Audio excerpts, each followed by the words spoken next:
Castiglia. Welcome. Thank you. Okay, so you're from Miami, is that right? Mm-hmm. Are you from there originally? No, I was born in New York, but we moved when I was very young and practically a native. Okay. But, I grew up in Miami and spent the last 20 years in Fort Lauderdale. Okay, Fort Lauderdale. Mm-hmm. Well, how did you get your start as a badass blues guitarist? Well, I didn't become badass until recently. Because when I got my start, I was not badass at all. I was just, I'm still not. I still don't consider myself badass, but I'm making a living.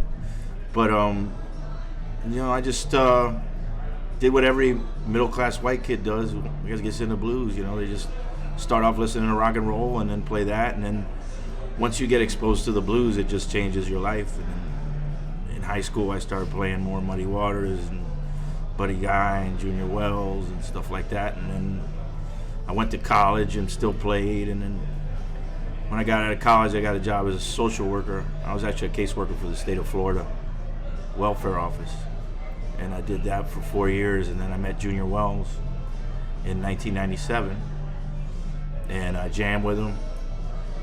I jammed with him in 96 actually, and then a few months later he hired me full time, and that's kind of when the big break was for me, where I could get rid of the day job and do it for a living and play music for a living. Yeah. So it all started in 97, and but before that I had been playing in bars in Miami for 10 years. Oh wow. But the big break came when I was with Junior Wells in 97, because it just opened the door for me to do it for a living. I never went back to a day job ever again since then, and that's kind of where it started. Kind of like an apprenticeship that you did? Yeah, it was in every sense of the word, because I was the new guy in the band, and I knew nothing about touring, and not on that level, and it was certainly an apprenticeship. And he actually told me when I joined the band, he just told me to just keep my mouth shut and my ears open and learn as much as I could from everybody in the band.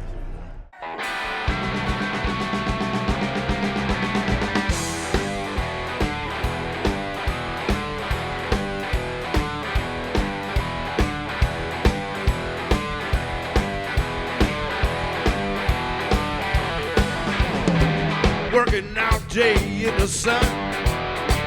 Big boss man got a big shotgun. Take my shovel, cut out my big toe. If I can't walk, I won't have to work no more. Watching every little move I make, counting every little rock I break. Oh baby, take it slow.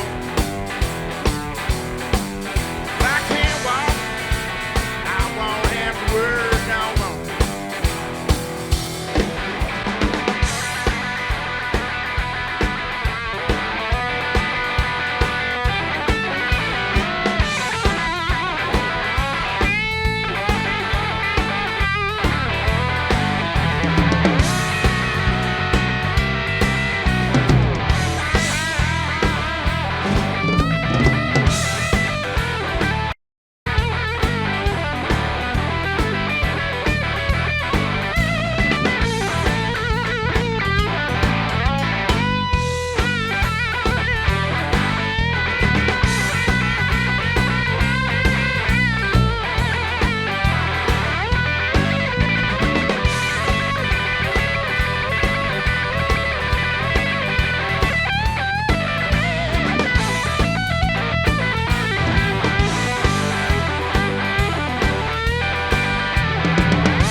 Chains been hanging down, tired of dragging these chains all across the ground.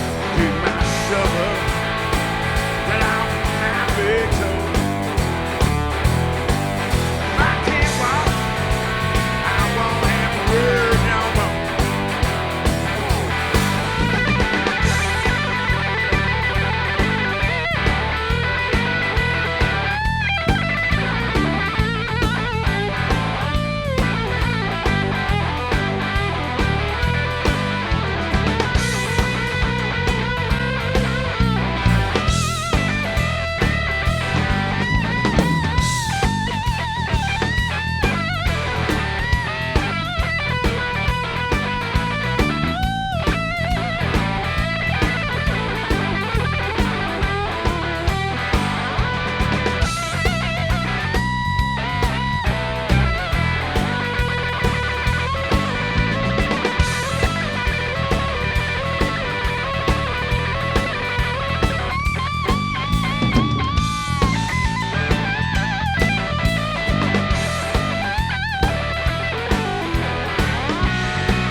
10. Got a feeling I'll be back again. Take my shovel till I'm 9 feet tall. I can't walk, I won't have to. I can't walk, I won't have to. I can't walk, I won't have to work no more.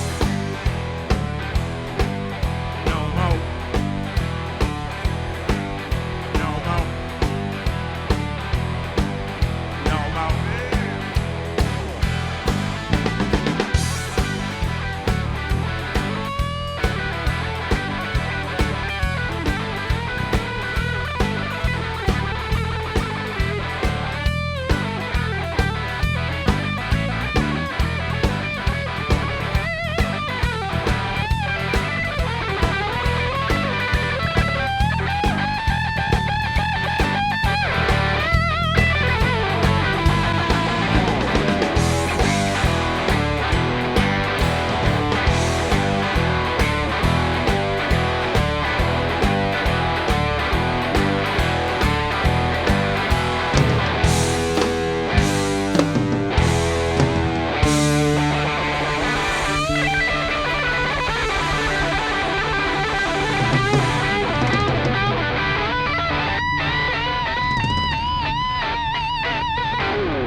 Thank you, Biloxi.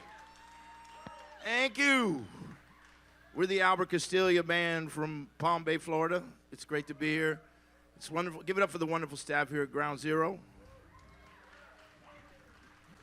It is awesome to be here on so many levels. First of all, it's just great to be here with my band, and it's great to be here without Mike Zito. Oh, I mean, it's great to be here. I'm kidding. He'd say the same thing. Hey, out of here. The big doggy.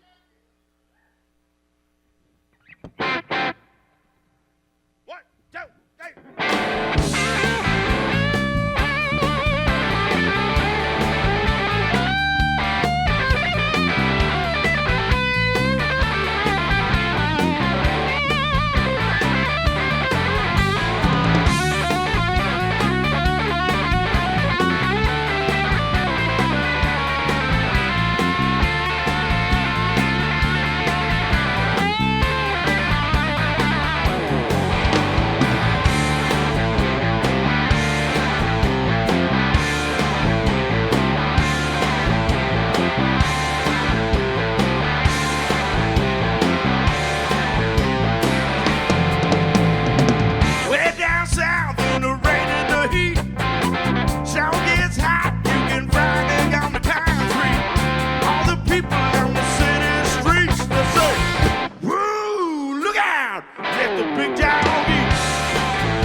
very much. Spay and neuter your pets. Thank you.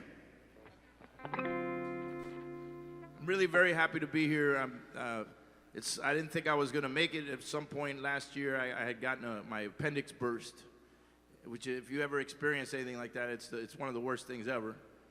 And I'm glad I made it, but it was tough at the beginning. And they told me when I got to the hospital what had happened. They said, well, we got to put you on painkillers. And I was like, oh, cool, you know. And then they put me on painkillers. I didn't feel too bad. And then they had to rush me into the emergency room to do and operate on me. And it dawned on me that, I might not come out of this. So they took all my clothes off. They put me in this robe. I had no drawers on. And I said, this is the way I'm going to go out? No. I'm going to go out singing. So I went and they put me in the gurney and they started rolling me into the emergency room, and I was singing this song by Tom Petty, Free Fallin'. But I changed the words because I didn't have any underwear on, and I changed it to Free Ballin'. And the people there were people in wheelchairs slapping me high fives. It was pretty awesome. And that's the way I'm going to go out. And fortunately, I made it. And I'm here to play for you tonight, so. What was the most valuable thing you learned during that apprenticeship? How to connect with an audience. Yeah. That was the biggest thing. I mean, Junior was a master at that. Before I joined the band, I just played guitar and I just kind of looked down and I couldn't really it's a shared experience. And I came to realize that watching Junior perform every night. And I realized that the audience is a big part of this, and they need to feel included. And it's genuine. The connection is genuine. It's not a fake, phony thing. An energy exchange. Yeah, exactly. Yeah. Without them, there's no us. Right. And I didn't understand that, not because I didn't care about the audiences or anything. I was a shy person to begin with. I was an introvert, and it took an old blues man to get me to come out of my shell. Maybe I need to meet my old blues man. Maybe. I want to send this out to y'all. This is for all y'all. It's not free falling either. It's not free. 1, 2, 3.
Thank you.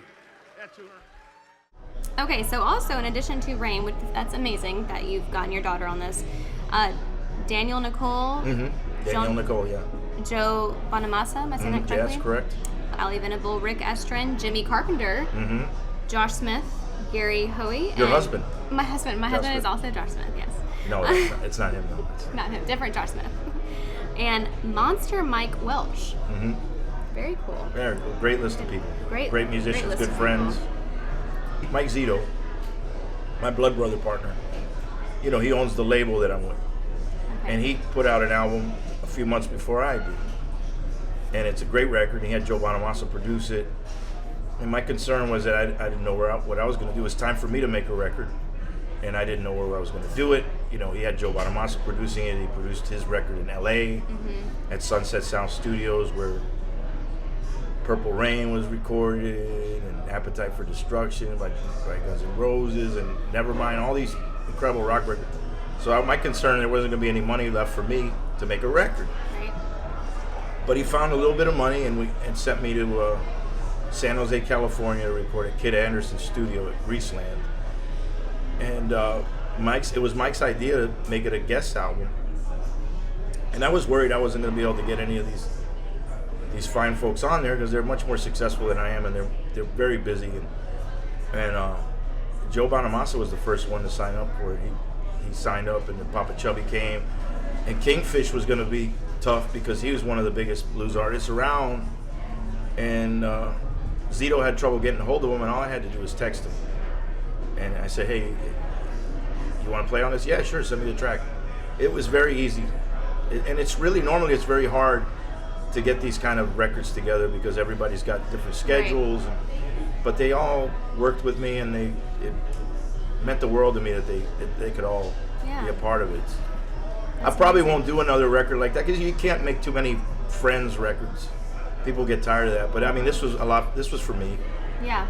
You know, I love my friends. I think it's one of the biggest reasons I do this is just the friendships you make. It's certainly not for the money. I mean, we're not getting rich out here, but the memories and the friendships and making at least one kind of record like that. Yeah. I think anybody that's touring should do at least one record like this in their life. Yeah, I love that. Yeah. Thank you very much. So we put this album out a few months ago. It's called Righteous Souls. And it's on my good friend Mike Zito's label, Gulf Coast Records. And we made it a friends and family album. We got our friends to play on it. I didn't think I had any friends, but I guess I got a few talented friends. Like Joe Bonamassa played on it. Yes. Kingfish. Kingfish was great. That was a good one because Zito couldn't get a hold of Kingfish. And he's like, I can't get a hold of him. I can't get through. I said, that's all right. I hung up on him, and I found Kingfish's number. I had his number. I said, yo, nephew, it's your Uncle Albert, man. Can you play on this record? Yeah, no problem. Just send me the track. That's it. That's all it took. So let Zito know that I have the juice in that group, man. You just let him know. But I got my favorite guest is my daughter. She plays on it, and she plays on the track with Kingfish. And so we're going to do a handful of songs from this album. And right now we're going to do one called The Nitty Gritty. It's an old Chicago blues song for you. You ready? A one, a two, a you know what to do.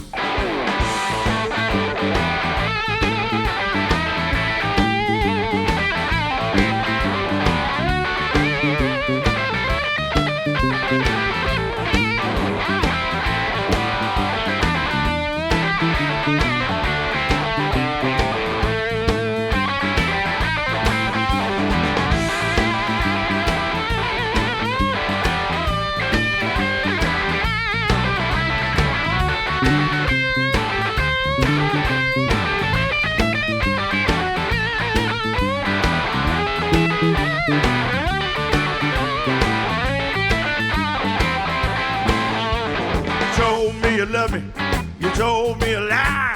I won't forget you, woman, until the day I die. Get on down, down to the real nitty gritty. You don't know what you're doing, woman, you might as well forget.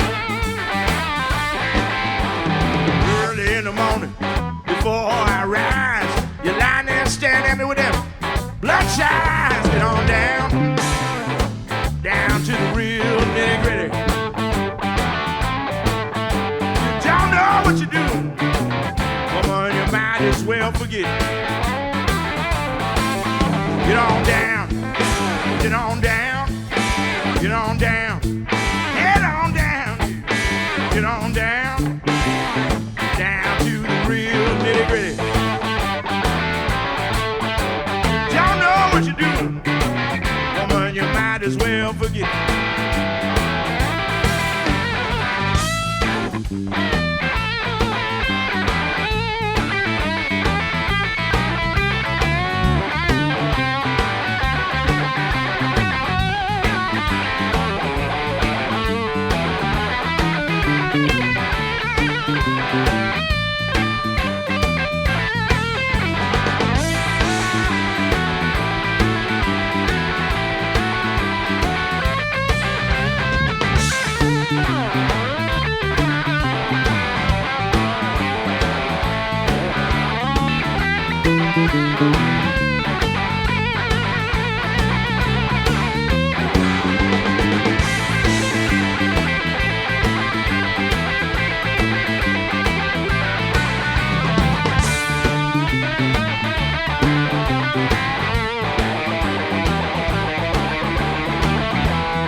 So long, pretty baby, you don't love me no more.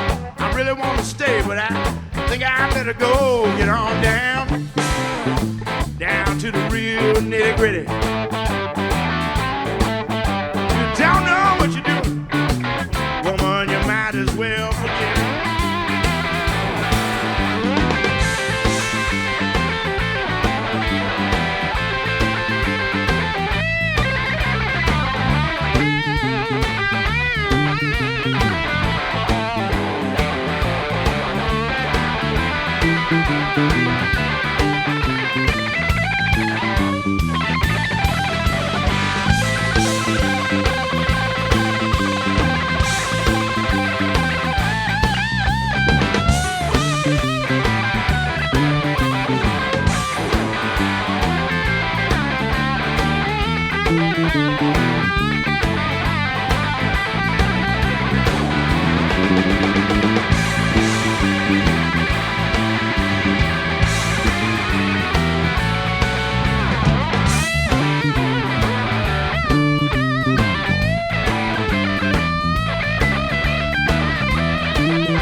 Get on down, get on down, get on down, get on down, get on down, down to the real nitty gritty. You don't know what you're doing, you know you might as well forget it.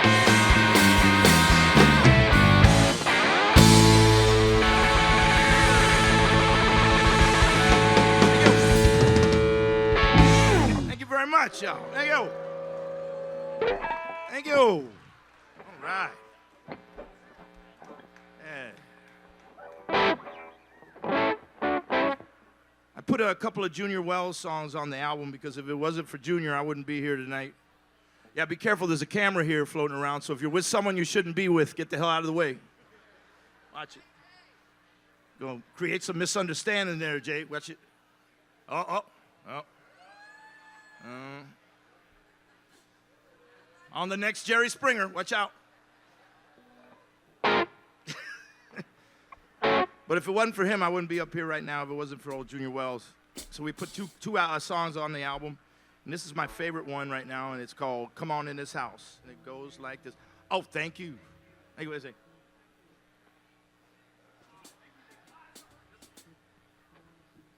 I say? That was great, except, you know, Aretha Franklin's not supposed to be on a $100 bill. It's Ben Franklin. Printing money, are we? Are we, Emily? 1, 2, 3.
'cause I'm to blame. Thank you.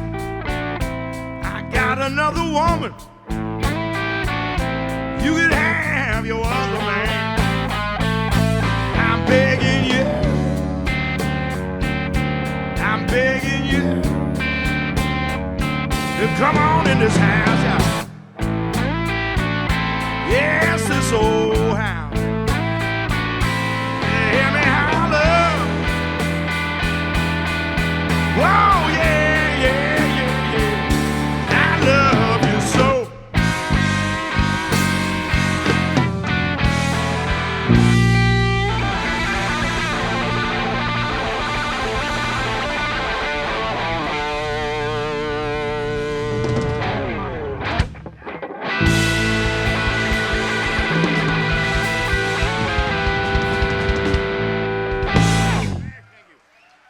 Thank you very much. Thank you. Oh, shoot. And you have a record from the middle of last year called Righteous Souls. And it's packed with righteous guest performers collaborating, right? That's correct. So I'm just going to read off here. We have Papa Chubby, Alabama Mike, Kevin Burt, Kingfish Ingram, and your daughter. That's right. Rain Castiglia. Tell us more about Rain. Well, she's my daughter. She found me 7 years ago. It was the greatest gift I ever received. Love that. And we got to know, as we got to know each other, you know, I found out she could sing, but she was very shy, and I tried to manipulate her into singing in public, and it took a long time. It took a couple of years, and then she joined her mom's band after a couple of years. Her mom's got a Stevie Nicks tribute band in Melbourne, Florida. And then she started coming to my shows and sitting in with me, and I thought it'd be a great idea to put her on the album. So I asked Mike Zito, the head of the record label, if it'd be nice if we could put her on. He said, absolutely. Yeah. And she picked the song. It was a Bo Diddley song. I told her, I said, I can't do Lady Gaga. I can't. Right. Taylor Swift. Can't do Taylor Swift or Miley Cyrus. It's got to be a blues song. And she's like, okay. So she picked out a Bo Diddley song, and she nailed it. I love that. Just I think that's my favorite guest of all the guests. Aww. No disrespect to Joe Bonamassa or Kingfish. I love them. They're my buddies. But having my daughter on a record was the greatest thing ever. That's so special. You're speaking to my mama heart. I've got 2 daughters as well, and when you said the thing about manipulating her into, I felt that. Yeah. I wrote a song for my first daughter when she was born, and I played it for her a few times, and it just crushes me more than anything when she's like, nah, I would rather watch, Bluey or whatever. I'm like, but this came from my soul. How old is your daughter? My oldest is 7, and my youngest is 16 months. Yeah. But I feel you, that made me laugh when you said that. My grandkids are 14 and 11. Okay. And man, that's a moody period. Yeah. I'm just warning you right now. About 4 years, 5 years from now, get ready. Dude, I'm already there. Because my granddaughter is a great singer. And I asked her if she was ever going to sit in with me. I asked her a couple of years ago, which is a big mistake. Because she was like 12 or 13, and she was 13. She goes, I don't like the blues, Pop. And I'm like, oh, really?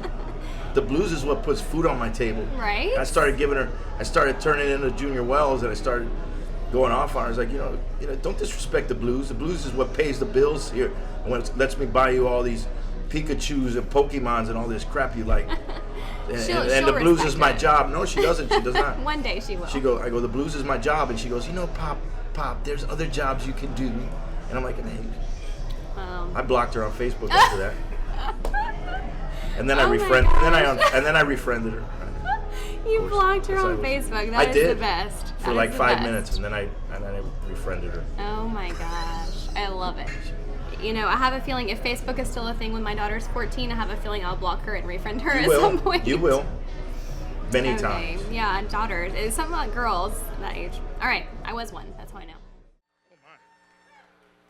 All right. Pop. That's right. I am a grandfather. That is true. You may be asking yourself, how is it possible that a man this young could be a grandfather? Well, I can answer that question for you. I can explain it to you. I was 12 years old. That's when it all started. No. I wasn't quite that young, but it was pretty young. And then my daughter found me 7 years ago, and it was the greatest thing I ever experienced in my life. It really is. My granddaughter they were very young. My granddaughter and grandson were both very young when they found me. My granddaughter was 8 years old, and when she was 8 years old, she loved me. I was the love of her life. And then she turned 12, and that's when it started to go bad, you know. Started getting tooty. And she's a great singer herself, like her mom and her grandma. But I made the mistake of asking her if she would ever sit in with me. You say, you ever going to sit in? Hey, Sophie, you ever going to sit in with old Pop-Pop? And she went like this. She looked at me and she goes like this. She goes, pff. That's how kids start their sentences now, with a P-F-F-T ... They go, pff. And she goes, I don't like the blues, Pop-Pop. And I said, say what? What'd you say? She said, I don't like the blues. I said, say it again. I don't like the blues, Pop-Pop. And then I turned into my old boss. After the third time she said it, I turned into my old boss, Mr. Junior Wells. A three-piece suit appeared before me. A white Dobbs hat sprouted from the top of my head. A harmonica popped out of my left hand and a .38 pistol in my right. A pair of Stacey Adams shoes appeared. My Chuck Taylor Converse turned into Stacey Adams shoes. And I looked at my granddaughter and I said, let me tell you something, whippersnapper. The blues is what puts food on my table. The blues is what lets me buy you all them Pikachus and Pokemons and all that crap you asked for. You spoiled brat, you. Just remember where all this stuff came from. It didn't come from the sky. It didn't come from Santa Claus. It come from Pop Claus. You understand? The blues is my job. And she looks at me and she goes like this. She goes, you know, Pop, there are other jobs you can do. You believe that? Yeah, that's right. I blocked her ass on Facebook right after she said that. And then I friend requested her the next day. Which leads me to my next song, Depression Blues.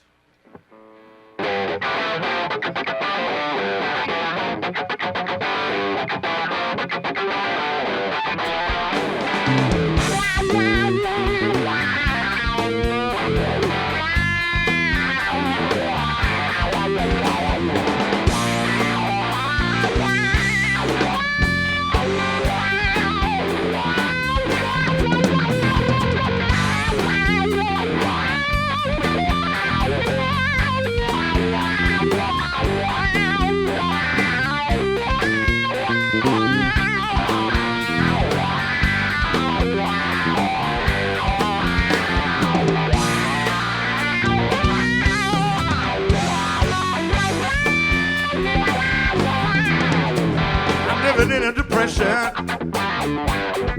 hoping that things will get better. I'm living in a depression, hoping that things will get better. Work hard every single day, feels like working without no pay. So hard trying to survive when your family's staying alive. So hard trying to survive when your family's staying alive. Just to hear the people talking, it'll bring tears to your eyes.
hoping that things will get better. I'm living in a depression, hoping that things will get better. Work hard every single day, feels like working without no pay. So hard trying to survive when your family's staying alive. So hard trying to survive when your family's staying alive. So hear the people talking, it'll bring tears to your eyes.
Thank you very much, y'all. Thank you.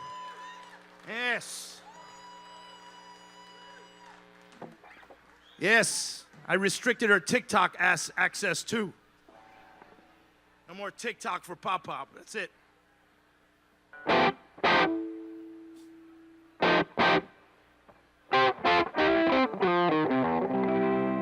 want to try Sissy Strut? We're going to try this. There's some New Orleans folks here. And we thought we'd do a little meter song for you in your honor. Yes? The Mardi Gras group in the back. Yeah. So this is for y'all. Well, hope you like it. We haven't played this song in a long time. So just keep that in mind. Are you ready? It's in C. 1, 2.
job. Give it up for the band, ladies and gentlemen. They did a great job. It's Mr. Cliff Moore on the bass and Ray Hangen on the drums.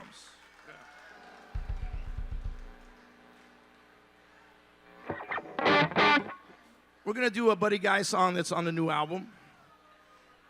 And we had Josh Smith play on this. He's a great guitar player in Joe Bonamassa's band. And I'm going to feature the rhythm section on this one. It's called The Dollar Done Fell, and it goes like this.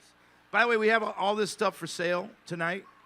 We got vinyl, too. Is that right? Okay, cool. Here we go.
Supermarket with a grand, only left with 2 shopping bags in my hand. Can you tell? No matter dollar done fail. Can you tell? No matter dollar done fail. It's going down, down, down, down, down, down, down.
Gasoline done gone up sky high.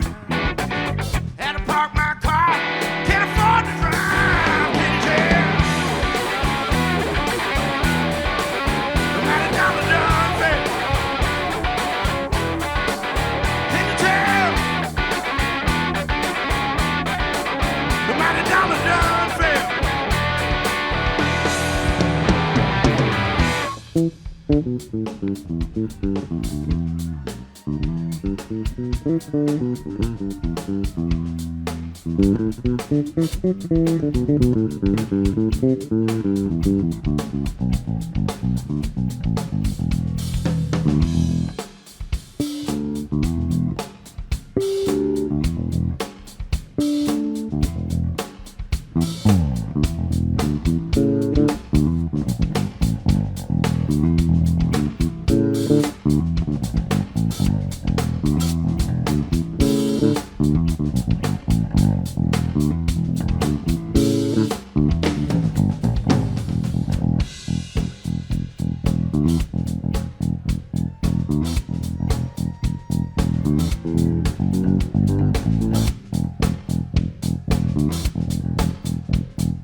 Ray hanging on the drum. Cliff Moore on the bass.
Thank you.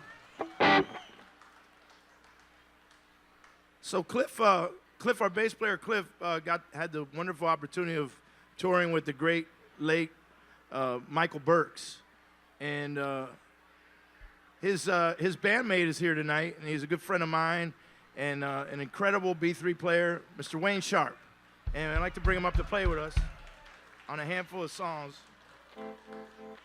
Yes.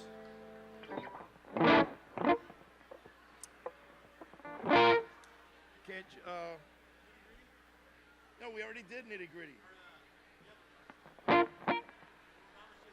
Can't judge a book. So we're gonna do the Bo Diddley song that we put on the new album, and I had my daughter sing on it. She's the one that picked the song, and I don't know what to say. It's just the greatest thing ever to have your kid on a record. It really is. Unless you can't sing, then it's really bad. But she was good. She sang good. If she sounded like crap, I would just probably have to live with it for the rest of my life and take a lot of Prozac. Yeah. But she did it. She nailed it. And I would encourage you to buy this record. And it's called "You Can't Judge a Book by Its Cover." It goes like this.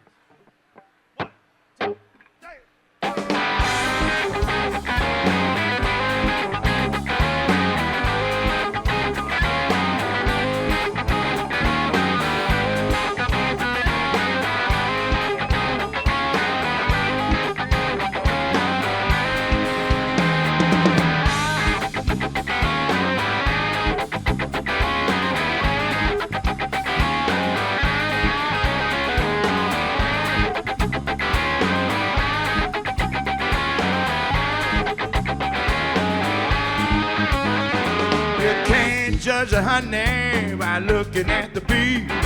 You can't judge an apple by looking at the tree. You can't judge a sister by looking at a brother. You can't judge a book by looking at the cover. Oh, can't you see?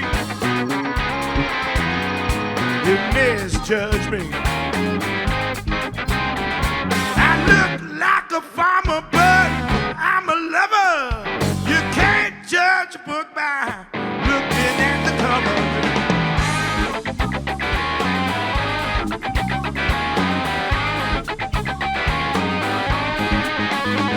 You can't judge a sugar by looking at the cane. You can't judge a woman by looking at her man. You can't judge a daughter by looking at the mother. You can't judge a book by looking at the cover. Oh, can't you see? You misjudge me. I look like a farmer, but I'm a lover. You can't judge a book by looking at the cover.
by looking at the palm.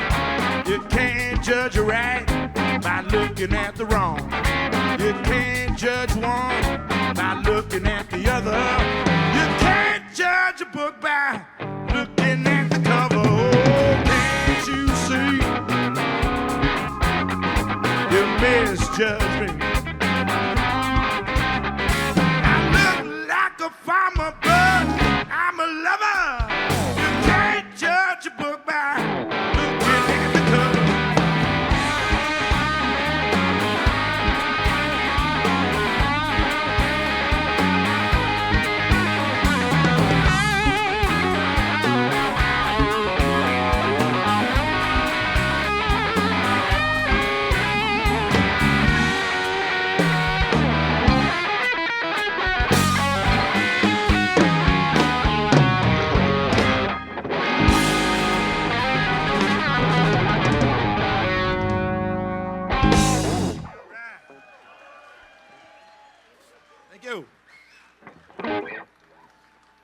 We're gonna do a song. I really love playing this one with Wayne because the late great Michael Burks did an amazing instrumental version of this. And after he passed away, I started doing this a lot. And Wayne just really makes this song. So we're gonna do this for you now. You'll know what it is. I won't have to even give you the name of it.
There is a house down in New Orleans.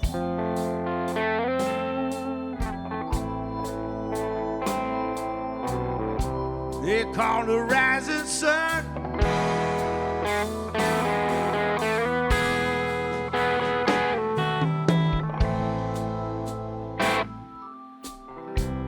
It's been the rule of many a poor boy.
My mother was a tailor.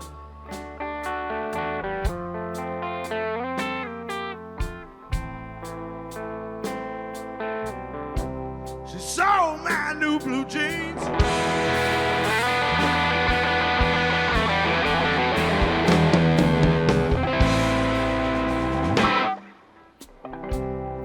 My father was a gambling man.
sharp, y'all.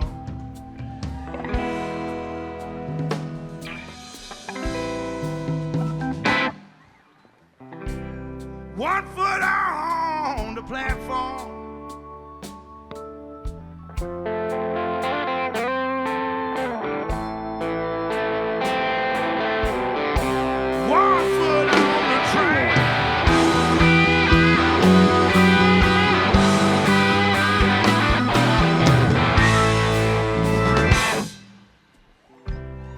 going down to New Orleans.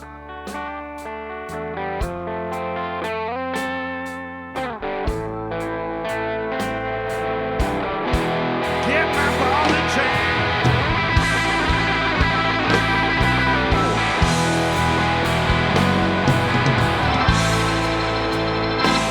There is a hand down in New Orleans.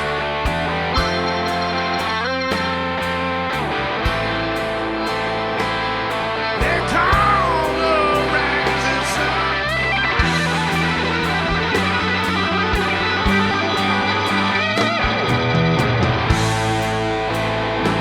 It's been the rule of many a poor boy.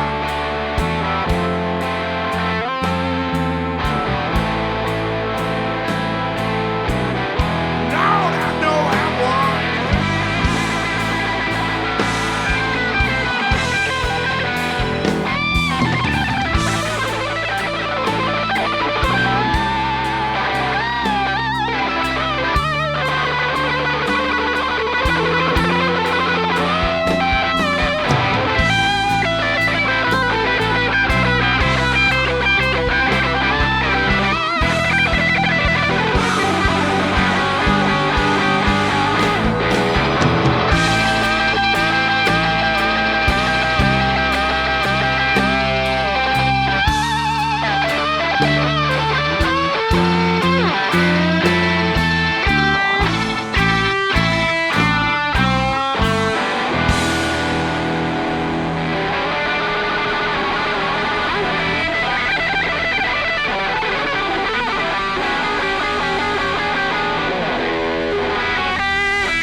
Damn.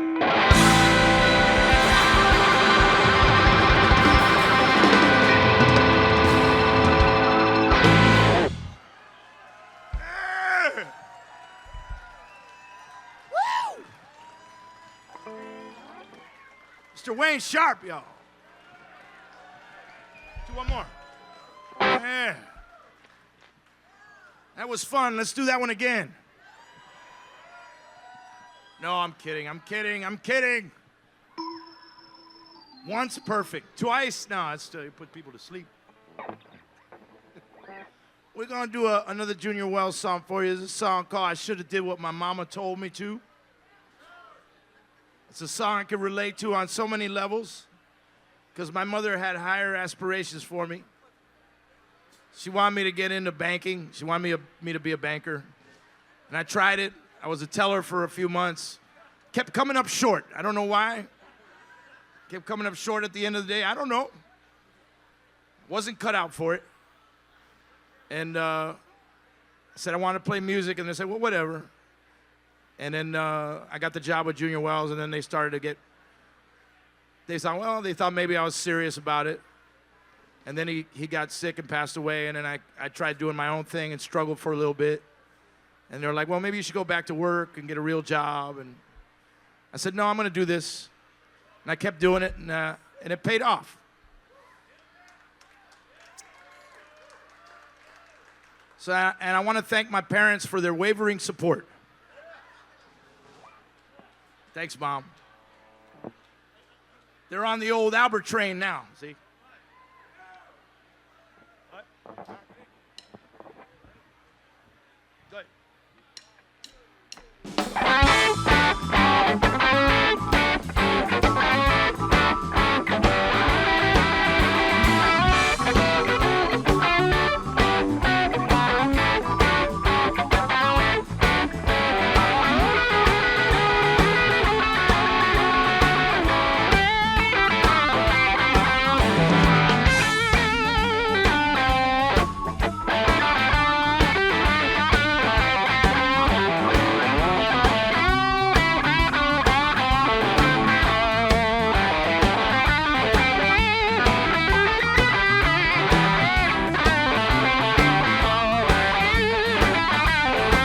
I should have been dead, just like my mama told me to. No, I should have been dead, just like my mama told me to. Then I wouldn't have to work, and I wouldn't have to sing the blues. Just like the old folks say, you gotta reap just what you sow. Just like the old folks say, you gotta reap just what you sow. That disobedient child just don't live too long.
Give it up for Mr. Wayne Sharp, man.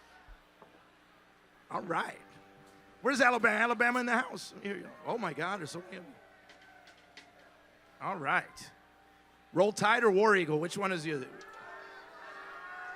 All right, behave yourselves. All right, behave yourselves. What? So I see a few Blood Brothers shirts in the audience, so I figure I'd do a Blood Brothers song and do the one song that Mike let me write for the album.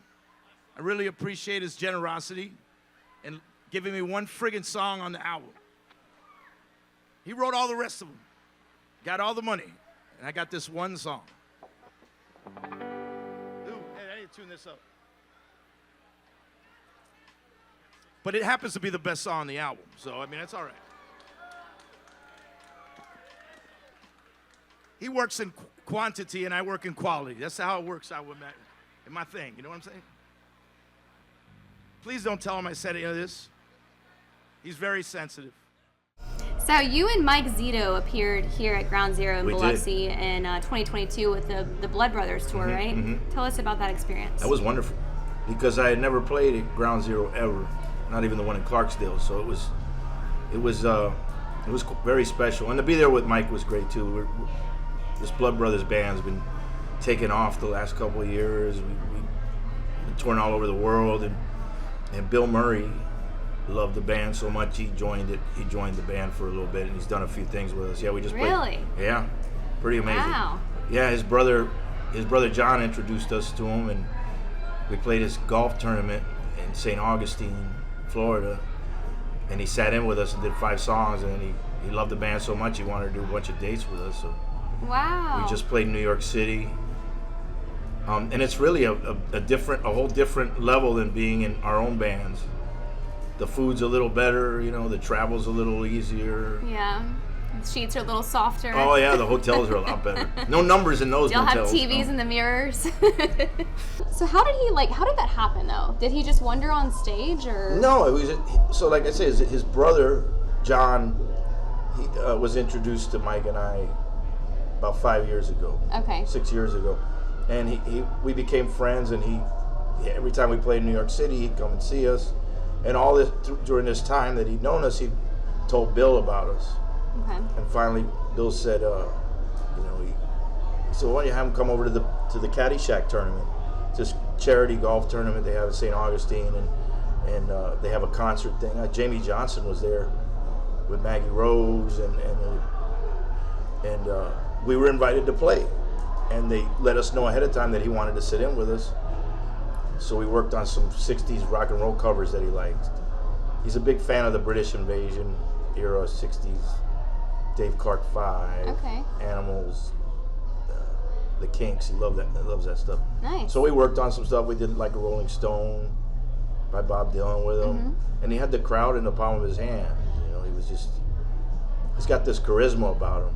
And he's not a classically trained singer, but his charisma and his energy, talking about connecting with an audience, it was quite a magical night. And then he got close to Mike, and him and Mike were talking. He kept in touch, and he crashed a few of our shows. He came to Vegas. He came to our show in Vegas at the Big Blues Bender, and played the whole night with us. Just played percussion and sang a little bit, but he played mostly percussion and just enjoyed the band from the kit, yeah. From the conga kit. Yeah. And then about a few months after that, he came, sat in with us in Charlotte, North Carolina, at a theater. And then after that, he was like, I want to do this a lot more with you guys. So we set up a tour for this year. That's amazing. And it's been, we've been playing, we played the Great American Music Hall in San Francisco, which is where the Grateful Dead played on my birthday in 1975. Wow. And we're playing Red Rocks in June with Big Head Todd and Warren Haynes. Dreams right there. We're playing the Ryman. Oh yeah, that's amazing. It's been great so far. We did New York City last week and got to meet a few of his celebrity buddies. Yeah, I feel like that would be like a pinnacle of success right there. Well, there's nothing like, I met Keegan Michael Key from Key and Peele. Yeah, I know Key and Peele. I love Key and Peele. Key was great. He was very nice. And, I got him backstage passes. They came for the show, and they wanted to talk to Bill, but they didn't have backstage passes. I said, well, let me see what I could do. And I got some for him, and I said, well, I'll give these to you if you let me take a picture with you. Nice. And I got a picture with you. Nice. All right. And I met Father Guido Sarducci from Saturday Night Live. Okay. Yeah. See? It's been pretty surreal. Yeah, sounds like it. You've done some really cool stuff. Yeah. That's awesome. Yeah, it's been wonderful. Although this song garnered me a nickname from the great Joe Bonamassa. After I wrote this song and he heard it, he called me the Sensitive Guido. That was my nickname. So here we go. We're going to try this one out. It's called 1,000 Heartaches, and it goes like this.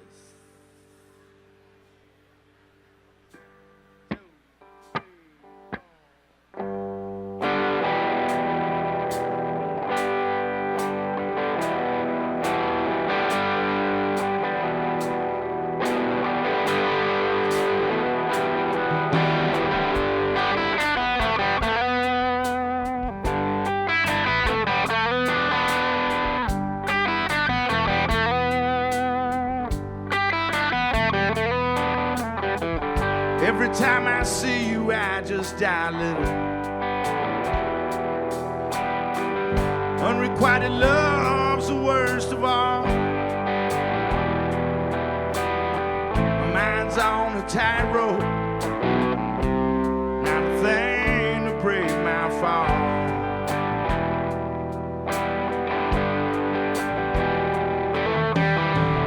There ain't no quelling my desire. I'm slowly going insane.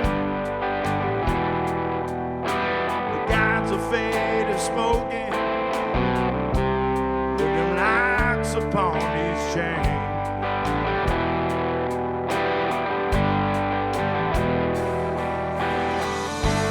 And this pain, it keeps on building. Don't know how much I can take. Guess I'll just die slowly. My 1,000 heartaches.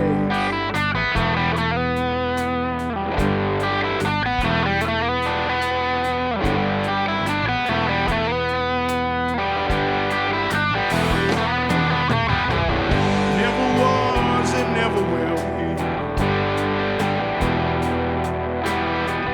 That's as far as I ever got with you.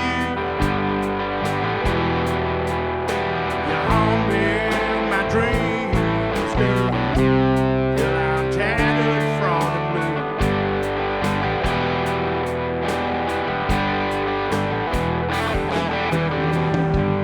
I'll let you be and hope I cross your mind. Once or twice or maybe more. Now pick up the pieces.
That's all I'll ever want for you.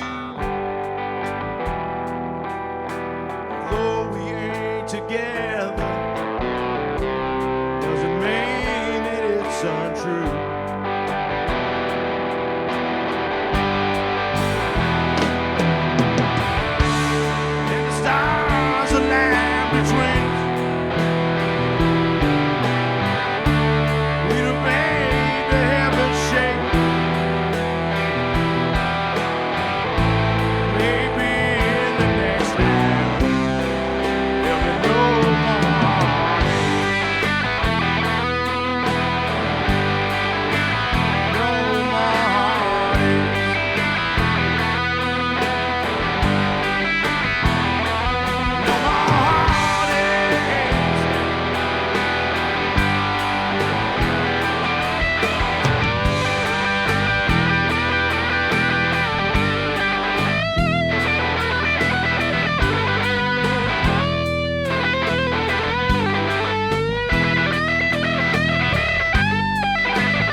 Mr. Cliff Moore on the bass, Mr. Ray Hanging on the drum. My name is Albert Castiglia. Thank you very much. Give it up for the wonderful staff here at Ground Zero.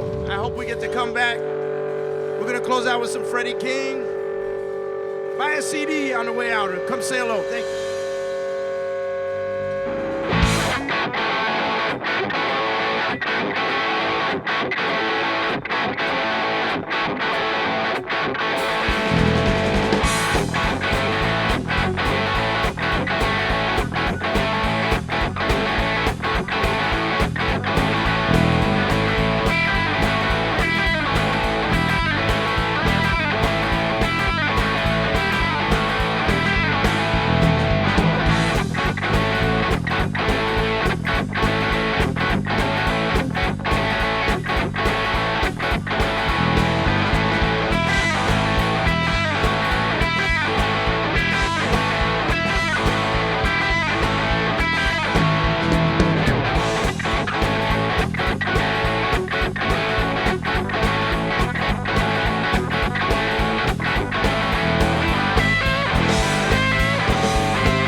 night, Biloxi!